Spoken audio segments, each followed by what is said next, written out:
class we have discussed about effect of temperature on the states of matter. Today we will discuss three topics. The first one is numericals related to temperature, second one is effect of pressure on the states of matter and the third one is evaporation. तो हम start करते हैं अपने first topic से जो कि है numericals related to temperature. सबसे पहले हम जानेंगे बेटा टेम्परेचर है क्या। तो temperature is the degree of hotness of A system, मतलब कि कोई भी सिस्टम कितना गर्म है उसकी इंटेंसिटी या डिग्री को बताने वाले को क्या कहते हैं, टेम्परेचर कहते हैं। अब टेम्परेचर को एक्सप्रेस करने के लिए तीन तरह के स्केल रखे गए हैं। First one is Celsius scale, जिसको डिग्री सेंटीग्रेड के नाम से भी जानते हैं, Fahrenheit scale and kelvin scale. इस तरह से तीन स्केल हैं जो कि टेम्परेचर को एक्सप्रेस करते हैं। अब आपका क्वेश्चन ये राइज होता है कि न्यूमेरिकल्स किस तरह से आते हैं। तो सपोज कर लीजिए आपको कोई भी ऑब्जेक्ट का मेल्टिंग पॉइंट आपको दे दिया गया है, सेल्सियस स्केल में दे दिया गया है। अब आपको उसको कहा गया कि आपको इसको कन्वर्ट करना है फ़ारेनहाइट स्केल में या केल्विन स्केल में, आप इसको एक्सप्रेस करके बताइए। इस तरह के क्वेश्चन आ सकते हैं। या सपोज कर लीजिए आपको कह दिया गया है फ़ारेनहाइट स्केल में इसका मेल्टिंग पॉइंट है और इसको कन्वर्ट करना है आपको केल्विन स्केल या डिग्री सेंटीग्रेड स्केल में आपको कन्वर्ट करना है। तो इस तरह के क्वेश्चंस आते हैं। अब कैसे कन्वर्ट करेंगे उसके लिए कुछ फार्मूलेज हैं। दो फार्मूले हैं। एक तो बेटा डिग्री सेंटीग्रेड में अगर आपको पता है तो फ़ारेनहाइट में कन्वर्ट करने के लिए आप फार्मूला लगाएंगे 9/5 इंटू डिग्री सेंटीग्रेड प्लस 32। अगर डिग्री सेंटीग्रेड को केल्विन में कन्वर्ट करना है तो आप क्या करोगे, डिग्री सेंटीग्रेड की जो वैल्यू दी होगी उसमें 273 आप ऐड कर दोगे और आपको वैल्यू मिल जाएगी, केल्विन में वैल्यू मिल जाएगी।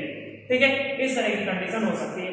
या सपोज कर लीजिए आपको केल्विन में दिया है और कन्वर्ट किसमें करना है, फ़ारेनहाइट में कन्वर्ट करना है। तो केल्विन से पहले आप डिग्री सेंटीग्रेड में कन्वर्ट करेंगे, देन कन्वर्ट कर देंगे डिग्री सेंटीग्रेड को फ़ारेनहाइट में कन्वर्ट कर देंगे। कुल मिला के टोटल न्यूमेरिकल्स इन्हीं दो फार्मूलों पर डिपेंडेंट है। ओके, तो हम स्टार्ट करते हैं इस तरह के क्वेश्चन से कि the melting point of a solid is 40 degree Celsius. कितना है, 40 डिग्री सेल्सियस है। Express it in degree Fahrenheit and kelvin. ठीक है, इसमें डिग्री फ़ारेनहाइट और केल्विन में आपको इसको कन्वर्ट करना है। इस तरह का आपका क्वेश्चन है। तो आप क्या करोगे, डिग्री सेल्सियस में तो फ़ारेनहाइट के लिए फ़ारेनहाइट को सपोज कर लो x मान लिया एंड केल्विन को मान लिया हमने y। तो x इक्वल टू क्या हो जाएगा, 9/5 40 इंटू 40 प्लस 32, यही होगा। अब क्या करेंगे, इसको कन्वर्ट कर देंगे 8। तो ये टोटल कितना हो जाएगा बेटा, ये टोटल कितना हो जाएगा 104। कैसे बना, इसको इस तरह से कह सकते हैं 9 8 जा 72 प्लस 32 इक्वल टू 104 फ़ारेनहाइट मिल गया, ये वैल्यू मिल गई। ठीक है, इसी तरह से आपको केल्विन में कन्वर्ट करना है। तो केल्विन y इक्वल टू क्या बन जाएगा बेटा, y equal to 40 plus 273 equal to कितना हो जाएगा 313 केल्विन। ठीक है, तो डिग्री फ़ारेनहाइट के लिए ये फार्मूला यूज किया और केल्विन के लिए दूसरा फार्मूला यूज कर लिया। इस तरह से हम न्यूमेरिकल को सॉल्व करेंगे। एक और एग्जांपल हम लेते हैं बेटा। अगर आपको क्वेश्चन पूछा गया है कि कोई एक ऑब्जेक्ट है जो कि 0 डिग्री सेल्सियस पर फ्रीज होता है, या इसको ऑब्जेक्ट को हम वाटर ही मान लेते हैं, water freezes at 0 degree Celsius, मतलब उसका फ्रीजिंग पॉइंट क्या है, 0 डिग्री सेल्सियस है। Convert it into degree Fahrenheit and Kelvin, ये आपसे कहा जा रहा है ना। तो आप क्या करोगे, फ़ारेनहाइट को x मान लोगे, है ना, और केल्विन वाले को y। x इक्वल टू क्या रखेंगे बेटा, हो जाएगा 9/5 इंटू 0 प्लस 32, है ना, ये पूरा 0 हो जाएगा। 0 plus 32 equal to 32 degree Fahrenheit, है ना, 32 फ़ारेनहाइट, है ना। अगर आपको पूछा गया y, केल्विन का पूछा गया, तो आप क्या करोगे, 0 में 273 ऐड कर दोगे तो क्या हो जाएगा बेटा, ये हो जाएगा 273 केल्विन हो जाएगा। ठीक है, अब इसी तरह से एक और क्वेश्चन है। हमें वो क्वेश्चन कह रहा है कि the boiling point of water is 100 degree Celsius. The boiling point of water, या इसको इस तरह से क्वेश्चन है, एक दूसरा क्वेश्चन है, the boiling point of water is 373 kelvin, convert it into किसमें कन्वर्ट करना है, degree Fahrenheit and degree Celsius में कन्वर्ट करना है। ये क्वेश्चन है आपका, केल्विन में दिया है तो हम क्या माने, सेल्सियस को x मान लेते हैं, फ़ारेनहाइट को क्या मान लेते हैं बेटा, y मान लेते हैं। अब हम जानते हैं कि केल्विन से डायरेक्ट फ़ारेनहाइट का कोई फार्मूला है नहीं, तो सबसे पहले हमें करना क्या होगा, सेल्सियस में कन्वर्ट करना होगा। तो सेल्सियस में कन्वर्ट करने के लिए x इक्वल टू क्या हो जाएगा, 373 माइनस 273, क्योंकि डिग्री सेल्सियस में निकालना है, इसको x माना तो यहाँ ये कितना दिया है 373, ये माइनस 273 बन जाएगा, तो x इक्वल टू कितना आ गया 100 डिग्री सेल्सियस हो गया, ठीक है 100 डिग्री सेल्सियस है। और अब इसको फ़ारेनहाइट में कन्वर्ट करना है, तो y equal to 9/5 into 100 plus कितना 32, तो ये हो गया कितना 20, है ना। अब ये हो जाएगा 180 प्लस 32 इक्वल टू हो जाएगा 212 डिग्री फ़ारेनहाइट, ठीक है, y है ना, y इक्वल टू, तो डिग्री फ़ारेनहाइट में वैल्यू 212 डिग्री फ़ारेनहाइट होता है और सेल्सियस में 100 डिग्री सेल्सियस होता है, केल्विन में 373 केल्विन होता है। और यही वैल्यू है वाटर का जो बेटा होगा, वाटर का जो फ्रीजिंग पॉइंट है, वाटर का हमने क्या माना, एक फ्रीजिंग पॉइंट है, तो वो 0 डिग्री सेल्सियस फ्रीजिंग पॉइंट हो सकता है, या कह सकते हो 32 डिग्री फ़ारेनहाइट हो सकता है, या हो सकता है 273 केल्विन, क्या हो सकता है, इतना फ्रीजिंग पॉइंट हो सकता है। और बॉइलिंग पॉइंट अगर हम माने वाटर का, तो हो जाएगा ये 100 डिग्री सेल्सियस हो जाएगा और 212 डिग्री फ़ारेनहाइट हो जाएगा एंड 373 केल्विन। तो ये इसका वाटर का एक फिक्स टेम्परेचर रेंज है। Water boils at 100 degree Celsius और 200 डिग्री फ़ारेनहाइट और 373 Kelvin, and it freezes at 0 degree Celsius और 32 डिग्री फ़ारेनहाइट और 273 केल्विन। तो इस तरह से आप न्यूमेरिकल्स को सॉल्व कर सकते हैं, ठीक है। तो ये हमारा फर्स्ट टॉपिक कंप्लीट हो गया, किस तरह से न्यूमेरिकल्स पूछे जाते हैं टेम्परेचर से रिलेटेड।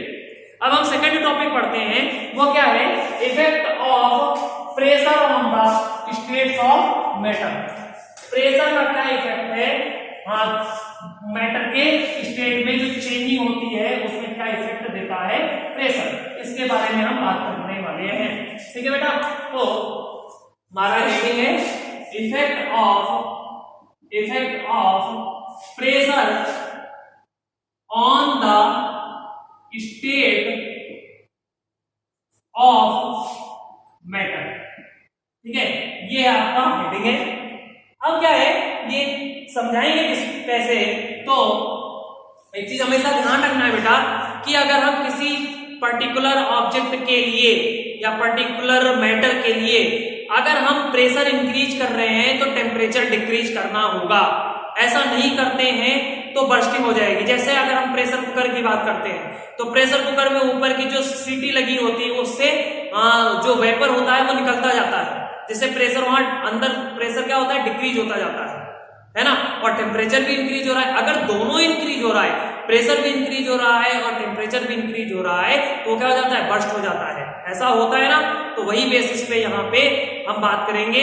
तो क्या है effect of pressure on the states of matter, तो होगा ये कि on increasing pressure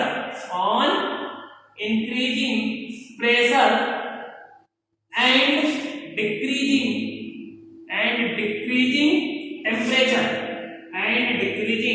temperature a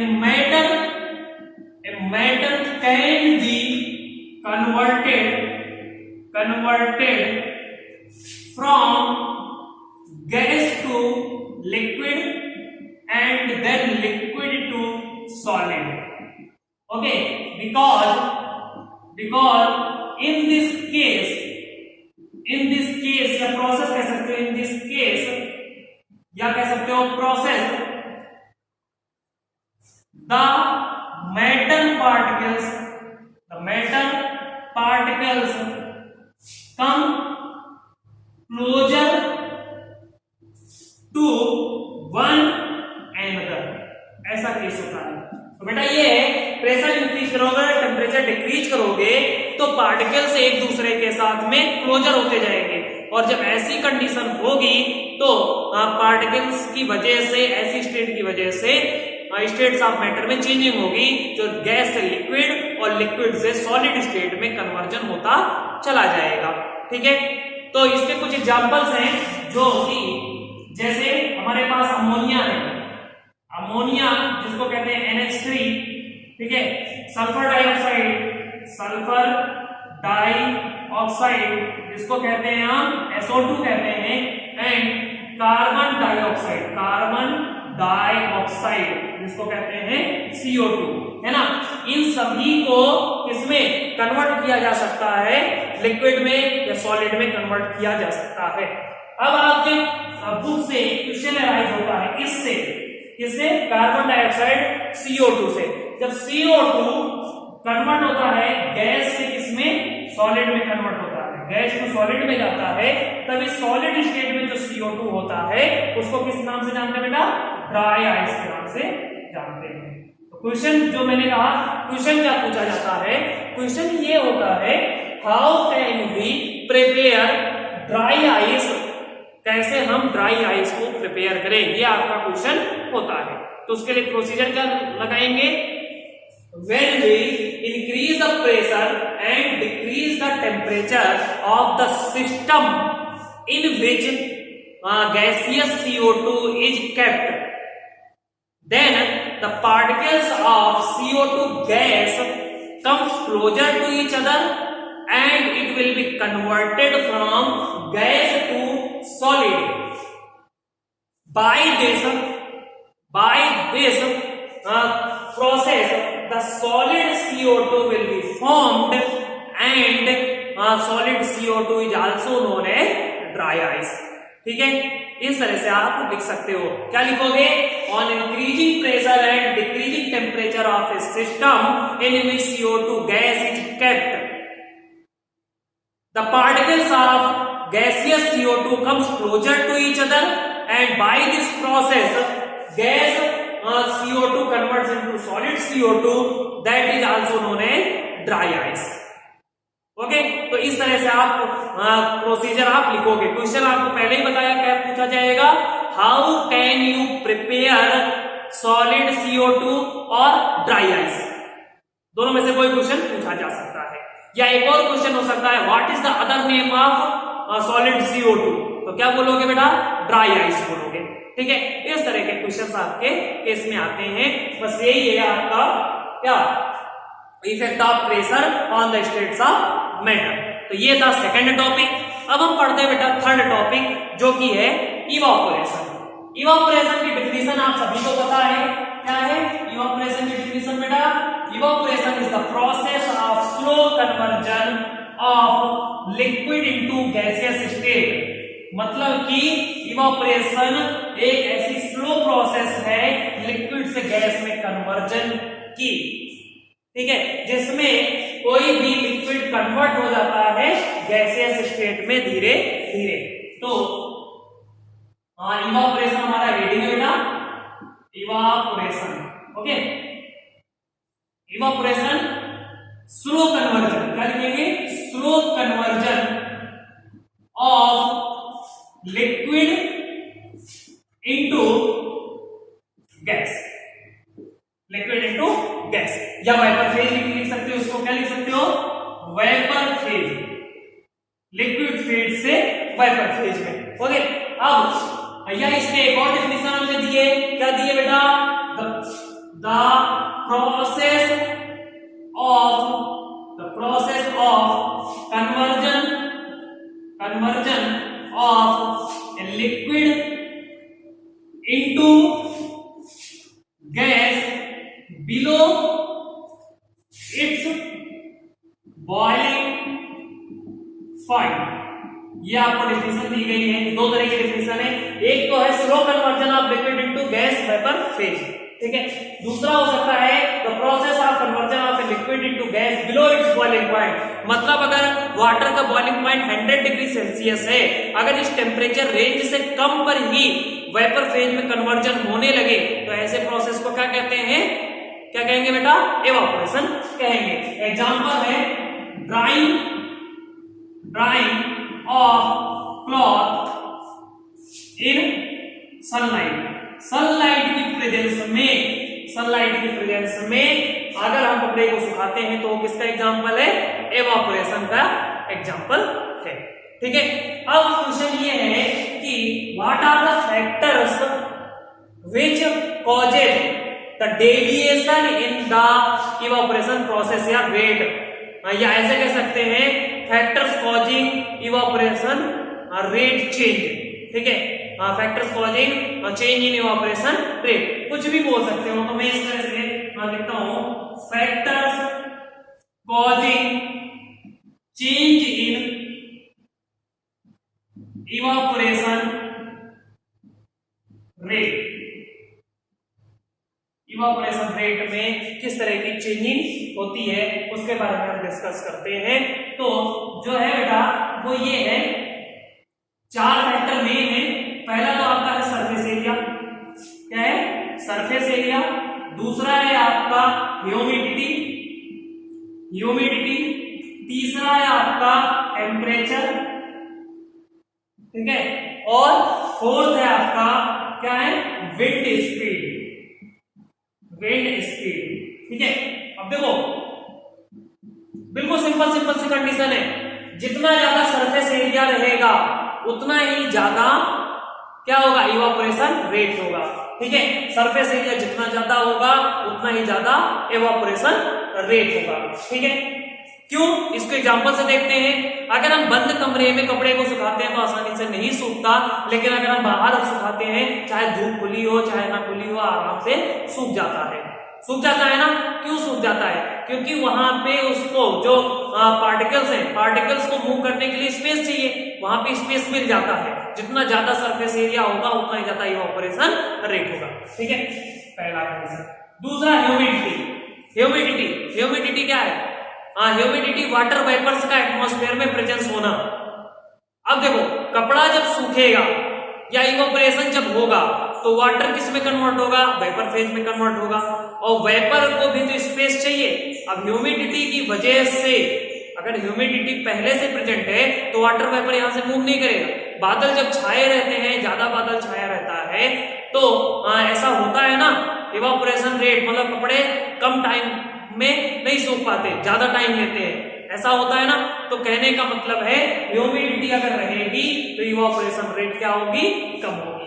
तीसरा temperature, we know that on increasing temperature particles moves from one place to another place.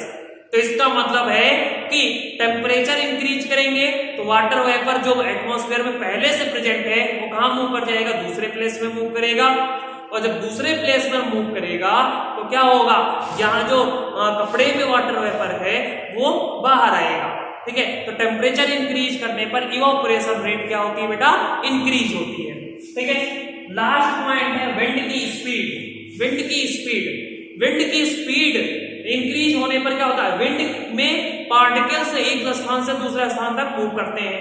कभी कभी देखिए ना ठंडी हवाएं चलती हैं, क्यों चलती हैं, क्योंकि एक प्लेस से कुछ वाटर वेपर्स को लेकर के दूसरे प्लेस पर लेकर के आता है। तो इस अकॉर्डिंग जिस प्लेस से वाटर वेपर को लेकर के आया वहां स्पेस खाली हो गया, तो उस जगह पे कोई दूसरा वाटर वेपर स्पेस को ऑक्युपाई कर लेगा। तो इस अकॉर्डिंग हम कह सकते हैं विंड की स्पीड इंक्रीज करेंगे तो क्या होगा बेटा, इवापोरेशन रेट इंक्रीज होगा। तो कहने का मतलब कब कौन कौन से फैक्टर को इंक्रीज करने पर इवापोरेशन रेट इंक्रीज होगा, सरफेस एरिया इंक्रीज करने पर, ह्यूमिडिटी डिक्रीज करने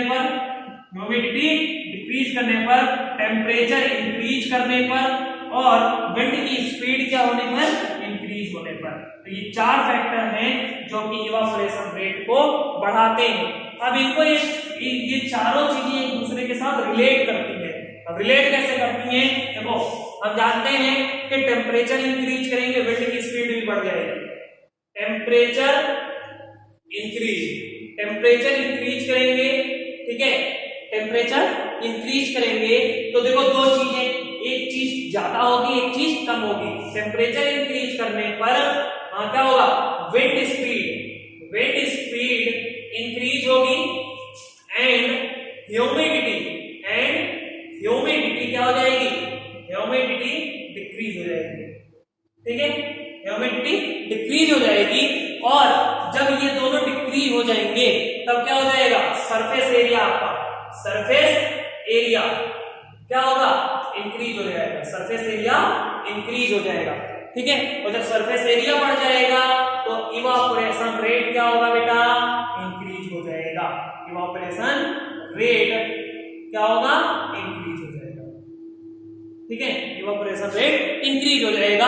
और इसी तरह से पूछा जाता है, क्वेश्चन पूछा जाता है, draw the flow chart affecting the evaporation rate, ठीक है, वो भी पूछा जा सकता है, या पूछा जा सकता है what are the factors which cause the change in evaporation rate, ठीक है, इस तरह से भी पूछा जा सकता है, या इवापोरेशन की डेफिनेशन पूछी जा सकती है, या ऐसे भी क्वेश्चन पूछा जा सकता है when we decrease surface area what will be the evaporation rate, decrease पूछा है मैंने अभी, तो डिक्रीज करने पर सरफेस एरिया डिक्रीज होगा, इवापोरेशन रेट भी क्या होगा, डिक्रीज होगा। तो इस तरह के क्वेश्चन आ सकते हैं, ठीक है। तो ये था इवापोरेशन के बारे में, लास्ट पॉइंट था। अब बेटा इससे रिलेटेड कुछ क्वेश्चंस हैं इवापोरेशन से, 3 क्वेश्चन है, उनके बारे में हम डिस्कस कर लेते हैं और उसके बाद ये चैप्टर कंप्लीट हो जाएगा। 3 क्वेश्चन को हम देख लेते हैं, मैंने उनको नोट डाउन कर लिया है क्योंकि वो टाइम कंज्यूम कर सकते थे। 1 बाय 1 हम 3 क्वेश्चन को समझते हैं। पहला क्वेश्चन है आपका, we sprinkle water on the roof और open courtyard in summers, why, गर्मी के सीजन में हम छत पर या कोर्टयार्ड पर पानी का छिड़काव क्यों करते हैं, ये क्वेश्चन, ठीक है। This is because as water evaporates it absorbs large amount of heat as latent heat of vaporization and thus help the hot surface to become cool। अब सबसे पहले जो बात थी, हम जानते हैं कि latent heat of vaporization is that energy which is required to decrease the attraction force between the particles। Particles के बीच में जो अट्रैक्शन फोर्स होता है उनको कम करने के लिए जो एनर्जी यूज की जाती है वो कहलाती है लेटेंट हीट ऑफ वेपराइजेशन कहलाती है, ठीक है। अब इसी के बेसिस पे हम कहते हैं कि जब पानी का हम छिड़काव करते हैं तो एटमॉस्फेयर में जो हीट एनर्जी होती है, इतनी हीट एनर्जी तो नहीं होती कि पानी बॉयल कर सके, इवापोरेट होने के लिए एनर्जी होती है। तो वो जो एटमॉस्फेयर की हीट एनर्जी होती है वो वाटर जो प्रेजेंट होता है उस वाटर द्वारा as latent heat of vaporization के रूप में उसे यूज कर लिया जाता है, ठीक है, जिसकी वजह से जहां से वो हीट एनर्जी एब्जॉर्ब की गई है वो क्या हो जाता है, कूल हो जाता है। तो इसीलिए हम छत पर या कोर्टयार्ड में पानी का छिड़काव करते हैं। एक बार फिर से समझ लीजिए, क्या है कि जो एटमॉस्फेयर में हीट एनर्जी होती है उसको इवापोरेशन में as a latent heat of vaporization के रूप में वाटर यूज कर लेता है, जिसकी वजह से वो सरफेस एरिया कैसा हो जाता है, ठंडा हो जाता है। इसीलिए हम पानी का छिड़काव रूफ या कोर्टयार्ड में हम करते हैं, ठीक है। पहला क्वेश्चन कंप्लीट हो गया। दूसरा क्वेश्चन है आपका, water kept in earthen pot matka becomes cool during the summer. गर्मी के सीजन में गांवों में अभी भी मटका यूज किया जाता है पानी को ठंडा रखने के लिए, ऐसा क्यों, ठीक है। इसका आंसर है water present in matka slowly seeps through the pores in the walls of the pot. On reaching the outer surface, it undergoes evaporation by absorbing heat from the pot and water। कहता है मटके के अंदर जो water present होता है वो क्या करता है, धीरे धीरे सोख करके आउटर सरफेस पर पहुंच जाता है पॉट के। अब जब वो आउटर सरफेस पर पहुंच जाता है तब तो उसको इवापोरेट होना है, और उसको इवापोरेट होने के लिए अब जितना वाटर, अब इसको हम उस वाटर को 2 भागों में बांट देते हैं। एक तो वाटर ऐसा जो कि मटके में रहेगा और एक वाटर ऐसा जो कि इवापोरेट होगा। तो जो वाटर इवापोरेट होने वाला है वो क्या करता है, मटके के आउटर सरफेस पर जो हीट एनर्जी है और जो अंदर के वाटर में जो हीट एनर्जी है, इन दोनों को एब्जॉर्ब करके as a latent heat of vaporization वो इवापोरेट हो जाता है, ठीक है। तो इस अकॉर्डिंग जो अदर वाटर होता है वो कैसा होता है, ठंडा रह जाता है। समझ में आ गया? एक बार फिर से समझ लीजिए, क्या कहा कि अगर हम मटके के वाटर को 2 भागों में बांट दें एक तो वाटर जो मटके के अंदर ही प्रेजेंट रहेगा, दूसरा वाटर जो सोक करके आउटर सरफेस पर पहुंच जाता है, और जो आउटर सरफेस पर पहुंच जाता है वो क्या होगा, इवापोरेट होगा। तो इवापोरेट होने वाला वाटर क्या करता है, पॉट के आउटर सरफेस की हीट एनर्जी और अंदर वाले वाटर की हीट एनर्जी को एब्जॉर्ब करके किस फॉर्म में, लेटेंट हीट ऑफ वेपराइजेशन के रूप में उसे यूज करके क्या होता है, इवापोरेट हो जाता है। इसी वजह से अंदर का वाटर क्या होता है, ठंडा रहता है। ठीक है, आप अपने ओन लैंग्वेज में लिख सकते हो बेटा, कुछ भी लिखो, ठीक है, बट सेंस सही आना चाहिए। ठीक है, तो ये दूसरा क्वेश्चन था। तीसरा क्वेश्चन है आपका, we prefer to wear cotton cloth in summer, why? गर्मी के सीजन में हम कॉटन क्लॉथ पहनना पसंद करते हैं, ऐसा क्यों? ये भी वही है, मटके जैसा ही कंडीशन यहाँ पे भी, ये भी इवापोरेशन से रिलेटेड है। ड्यूरिंग समर वी स्वेट और परस्पायर अ लॉट, हम गर्मी के सीजन में बहुत ज्यादा पसीने छोड़ते हैं। ठीक है, when the sweat on the surface of skin evaporates, heat energy equal to latent heat of vaporization of water is absorbed from the body making the body to cool। यहाँ पे भी वही होता है, स्वेट क्या होता है, स्वेट बाहर आ गया स्किन पे, स्किन से इवापोरेट होगा, और स्किन से इवापोरेट होते समय जो आउटर हीट एनर्जी थी उसको लेटेंट हीट ऑफ वेपराइजेशन के रूप में वो यूज कर लेता है उस हीट एनर्जी को, जिससे कि हमें हमारी स्किन को थोड़ा सा ठंडा महसूस होता है। अब कॉटन क्लॉथ क्यों पहनते हैं, क्योंकि कॉटन क्लॉथ जो स्किन पे आई, जो स्किन पे क्या कहते हैं, स्वेट आया, स्वेट को कॉटन क्लॉथ आसानी से एब्जॉर्ब कर लेता है। अब वो धीरे धीरे इवापोरेट कराएगा इजिली, और क्या होगा, इजिली इवापोरेट कराने पर हमें ठंडा ज्यादा महसूस होगा, इसीलिए हम कॉटन क्लॉथ पहनते हैं। ये कह रहा है, cotton being a good absorber of water absorbs the sweat and expose it to the atmosphere for easy evaporation. Easy evaporation के जरिए ये क्या करता है, कॉटन क्लॉथ स्वेट को सोखने के बाद एजी इवापोरेशन करवाता है। ठीक है, तो इस तरह से आपके ये 3 क्वेश्चन भी थे, आई थिंक समझ में आ गए होंगे। लास्ट क्वेश्चन एक बार फिर से समझा देता हूं, क्या था लास्ट क्वेश्चन, कह रहा है कि गर्मी के सीजन में हम कॉटन के कपड़े क्यों पहनते हैं, क्योंकि कॉटन का कपड़ा वाटर का एब्जॉर्बर बहुत ज्यादा है, तो हमारी स्किन से निकलने वाले जो स्वेट है उसको वो कॉटन एब्जॉर्ब कर लेता है और आसानी से इवापोरेशन रेट को बढ़ाता है, और इसी वजह से हम कॉटन क्लॉथ को पहनते हैं। आप अपने ओन लैंग्वेज में इसके भी आंसर लिख सकते हैं बेटा, बट समझ में आ गया होगा। ठीक है, यहां तक का चैप्टर कंप्लीट हो गया है, ये लास्ट टॉपिक था इस चैप्टर का। अब बेटा इस चैप्टर से रिलेटेड कुछ इंपॉर्टेंट क्वेश्चंस के बारे में हम डिस्कस करेंगे, जो कल के क्लास में हम डिस्कस करेंगे, एक पीपीटी बना करके, उसको भी आप देखिएगा। कुछ इंपॉर्टेंट क्वेश्चन होंगे जो कॉम्पिटिटिव लेवल से भी रिलेटेड होंगे। ठीक है, थैंक यू।